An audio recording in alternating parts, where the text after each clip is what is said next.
Di antara semua keajaiban alam yang tersebar di seluruh penjuru Nusantara, ada satu yang selalu berhasil membuat siapapun yang pertama kali melihatnya terdiam.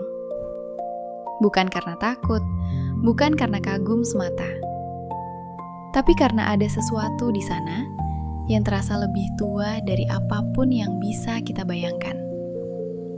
Malam ini, kita akan pergi ke Sumatera, ke sebuah lembah yang dulu hijau dan subur, sebelum semuanya berubah dalam satu malam. Kita akan mengikuti kisah seorang laki-laki biasa yang membuat satu janji sederhana dan membayar harganya dengan cara yang tidak pernah ia bayangkan. Selamat datang di Dongeng Sunyi. Duduklah, tenangkan pikiranmu, dan biarkan cerita ini menemanimu.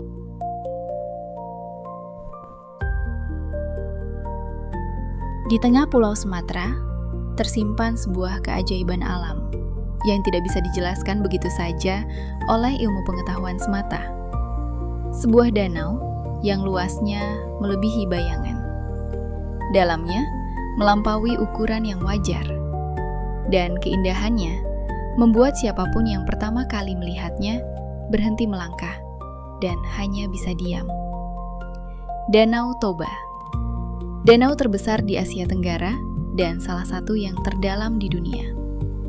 Dikelilingi bukit-bukit hijau, diselimuti kabut pagi, dan dihuni oleh masyarakat Batak yang telah menjaga tanah ini sejak waktu yang tidak bisa lagi diingat. Tapi dari mana danau itu berasal? Mengapa ia ada tepat di tengah pulau, jauh dari lautan? Di balik keindahannya tersimpan sebuah kisah. Kisah tentang sebuah janji yang seharusnya tidak pernah dilanggar, dan tentang konsekuensi yang tidak bisa dibatalkan oleh penyesalan apapun. Inilah legenda Danau Toba. Dahulu kala, jauh sebelum danau itu ada, tanah di tengah Sumatera itu adalah lembah yang subur, hijau, luas, dan dialiri sungai-sungai kecil yang jernih seperti kaca. Di tepi salah satu sungai itu, hiduplah seorang pemuda bernama Toba. Ia tinggal sendirian di sebuah gubuk kecil yang ia bangun dengan tangannya sendiri. Tidak ada keluarga, tidak ada tetangga yang dekat. Hanya ia, sawahnya yang sempit, dan sungai tempatnya mencari ikan setiap hari. Toba bukan orang yang banyak bicara, tapi ia adalah orang yang tekun dan jujur dan selalu menepati apa yang ia ucapkan. Di desanya, nama Toba dikenal bukan karena kekayaannya, bukan karena kegagahannya, tapi karena satu hal yang sederhana. Ia tidak pernah ingkar janji. Suatu pagi, seperti biasa, Toba pergi ke sungai dengan jala di tangannya. Matahari baru saja terbit, kabut masih menyelimuti permukaan air, dan suasana begitu sunyi, hingga suara jala yang ia lemparkan ke air terdengar sangat jelas. Ia menunggu, seperti biasa, dengan sabar yang sudah ia latih selama bertahun-tahun. Dan ketika ia menarik jalannya, ia merasakan sesuatu yang berbeda. Berat, tapi tidak seperti batu. Bergerak, tapi tidak seperti ikan biasa. Toba menarik jalannya lebih cepat, dan ketika jala itu terangkat ke permukaan, ia melihat seekor ikan yang tidak pernah ia lihat sebelumnya di sungai itu. Besar, bersisik emas, dan matanya memancarkan sesuatu yang tidak bisa ia jelaskan. Seperti ada kesadaran di sana, seperti ada sesuatu yang lebih dari sekedar ikan biasa. Toba mengangkat ikan itu dengan hati-hati, menatapnya lama, dan entah mengapa, ia tidak bisa membayangkan dirinya memakan ikan itu. Tidak bisa. Ia membawanya pulang dan meletakkannya di dalam tempayan berisi air di belakang gubuknya. Malam itu, Toba tidur dengan perasaan yang tidak bisa ia nama. Gelisah, tapi bukan karena takut. Penasaran, tapi bukan karena bingung. Ada sesuatu yang terasa sedang berubah, tapi ia tidak tahu apa. Keesokan paginya, ketika Toba terbangun dan keluar dari gubuknya, ia mendapati sesuatu yang membuat seluruh tubuhnya membeku di tempat. Di depan tungku, ada seorang perempuan. berdiri membelakanginya. Rambutnya hitam panjang, terurai hingga ke pinggang. Dan ia sedang memasak dengan gerakan yang begitu alami, seolah ia sudah melakukannya di tempat ini sejak lama. Toba tidak bergerak, tidak bersuara. Perempuan itu perlahan berbalik dan menatapnya. Wajahnya tidak bisa dilukiskan dengan kata-kata biasa. Bukan hanya cantik, tapi ada sesuatu di dalamnya yang terasa tidak sepenuhnya dari dunia ini. Matanya persis seperti mata ikan yang ia tangkap kemarin. Dalam dan menyimpan sesuatu yang tidak bisa dijangkau oleh pandangan biasa. Tempayan berisi ikan itu kosong. Toba mengerti, tanpa perlu penjelasan apapun. Perempuan itu tinggal, dan Toba tidak memintanya pergi. Hari-hari berlalu, dengan cara yang berbeda dari sebelumnya. Gubuk yang tadinya sunyi, kini penuh dengan suara. Sawah yang tadinya sempit, kini terasa cukup untuk berdua. Dan Toba, yang tadinya terbiasa dengan kesepian, mulai lupa seperti apa rasanya sendirian. Perempuan itu mau menikah dengan Toba. Tapi ia mengajukan satu syarat yang harus Toba penuhi sepanjang hidupnya. Satu syarat yang sederhana, tapi beratnya tidak bisa diukur. Toba tidak boleh pernah, dalam kondisi apapun, menyebut asal-usul sang perempuan. Tidak boleh menyebutnya sebagai ikan. Tidak boleh mengungkit dari mana ia berasal. Tidak boleh menggunakan kata itu sebagai senjata dalam keadaan marah sekalipun.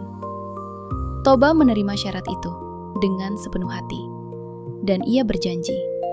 Janji yang ia ucapkan dengan keyakinan penuh bahwa ia tidak akan pernah melanggarnya. Mereka hidup bersama dalam kesederhanaan yang bahagia. Tidak lama kemudian, lahirlah seorang anak laki-laki. Mereka menamainya Samosir. Samosir tumbuh menjadi anak yang sehat dan lincah. Tapi ada satu kebiasaannya yang membuat Toba dan istrinya sering geleng-geleng kepala. Samosir selalu lapar. Tidak peduli sudah berapa banyak ia makan, perutnya selalu meminta lebih. Dan ia tidak pernah merasa bersalah untuk menghabiskan bekal yang seharusnya dibawa untuk orang lain. Suatu hari, Toba meminta Samosir untuk membawakan bekal makan siang ke sawah. Samosir mengangguk, mengambil bungkusan makanan itu, dan berangkat. Tapi di tengah jalan, perut Samosir berbicara lebih keras dari niat baiknya. Ia duduk di bawah pohon, membuka bungkusan itu, dan makan. Sedikit, pikirnya. Hanya sedikit. Tapi sedikit berubah menjadi setengah. Dan setengah berubah menjadi habis. Ketika Samosir tiba di sawah, dengan bungkusan yang kosong, dan wajah yang tidak menunjukkan rasa bersalah sedikit pun, Toba menatapnya dengan lelah yang sudah menumpuk seharian. Kemarahan yang selama ini Toba tahan, meledak. Bukan kemarahan yang kecil dan cepat berlalu, tapi kemarahan seorang laki-laki yang lelah, lapar, dan merasa tidak dihormati oleh anaknya sendiri. Dan dalam kemarahan itu, dalam satu detik yang tidak bisa ditarik kembali, Toba mengucapkan kata-kata yang seharusnya tidak pernah ia ucapkan. Ia menyebut Samosir sebagai anak keturunan ikan, mengungkit asal-usul ibunya dengan cara yang kasar dan penuh amarah. Kata-kata itu menggantung di udara, dan di kejauhan, dari arah gubuk mereka, terdengar suara yang membuat seluruh tubuh Toba membeku. Tangisan. Tapi bukan tangisan biasa. Tangisan yang di dalamnya tersimpan luka yang dalam dan kepedihan yang tidak bisa diobati oleh kata-kata manapun. Istrinya telah mendengar segalanya. Toba berlari pulang dengan jantung yang berdegup tidak karuan. Tapi ketika ia tiba, istrinya sudah berdiri di depan gubuk, menatapnya dengan tatapan yang tidak marah, tidak membenci, tapi menyimpan kesedihan yang jauh lebih menyakitkan dari amarah manapun. Ia menatap Toba lama sekali, seolah ingin mengingat wajah itu untuk dibawa ke tempat yang akan ia tuju.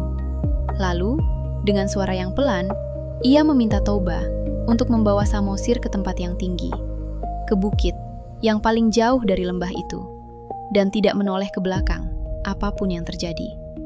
Toba tidak mengerti, tapi ia menurut. Ia menggendong Samosir dan berlari ke arah bukit, mendaki secepat yang ia bisa dengan nafas yang tersengal dan kaki yang mulai gemetar.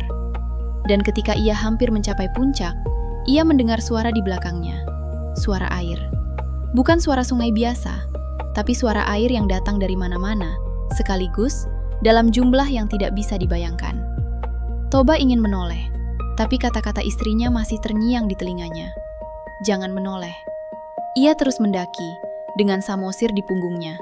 Sementara suara air di belakangnya semakin keras, semakin dekat, semakin tidak bisa diabaikan. Dan ketika ia akhirnya mencapai puncak bukit, dan akhirnya tidak tahan lagi untuk tidak menoleh, ia melihatnya. Lembah yang tadinya hijau dan subur, tempat ia membangun gubuknya, tempat ia dan istrinya menghabiskan hari-hari mereka bersama, sudah tidak ada lagi. Semuanya tenggelam, ditutupi oleh air yang terus naik dan naik dan naik, membentuk sebuah danau yang luasnya tidak bisa ia jangkau dengan matanya dari atas bukit itu sekalipun. Dan di tengah danau itu tidak ada jejak istrinya, tidak ada tanda, tidak ada sisa, tidak ada apapun. Hanya air, Wen kini terhampar tenang, seolah tidak pernah ada apapun yang terjadi. Danau Toba, yang kini menjadi salah satu destinasi wisata paling indah di Indonesia, menyimpan lebih dari sekedar keindahan alam. Di setiap riak airnya, di setiap hembusan angin yang melintasi permukaannya, tersimpan kisah tentang sebuah janji. Janji yang diucapkan dengan sepenuh hati, tapi dilanggar dalam 1 detik oleh amarah yang tidak sempat ditahan. Dan di tengah danau itu berdiri sebuah pulau. Pulau yang dinamai Samosir. Nama anak laki-laki yang tanpa ia sadari menjadi bagian dari kisah yang paling menyedihkan dalam hidupnya. Kisah tentang seorang ayah yang belajar bahwa beberapa kata tidak bisa ditarik kembali. Beberapa janji tidak bisa diulang. Dan beberapa kehilangan tidak pernah benar-benar bisa diterima oleh waktu.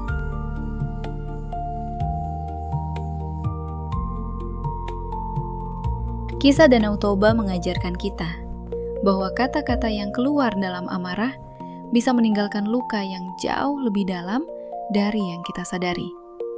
Toba bukan orang yang jahat. Ia hanya manusia biasa yang lelah dan lapar, dan sedetik saja kehilangan kendali atas lidahnya. Tapi sedetik itu mengubah segalanya. Mungkin pelajaran terdalamnya bukan tentang janji, bukan tentang amarah, tapi tentang betapa pentingnya menjaga kata-kata kita kepada orang-orang yang paling kita cintai. Karena justru kepada merekalah kita paling sering lengah. Demikianlah kisah di balik danau yang indah itu. Danau yang kini menjadi rumah bagi jutaan kenangan dan salah satu warisan alam paling berharga yang dimiliki bangsa ini. Seperti akar yang menghujam jauh ke dalam tanah, legenda-legenda Nusantara telah menopang kita jauh sebelum kita menyadarinya. Cerita yang malam ini kami sampaikan terinspirasi dari warisan leluhur yang tidak ternilai harganya, disampaikan dengan cara kami sendiri, namun selalu dengan hati yang penuh hormat. Karena setiap kisah yang lahir dari bumi ini adalah bagian dari jiwa kita sebagai bangsa.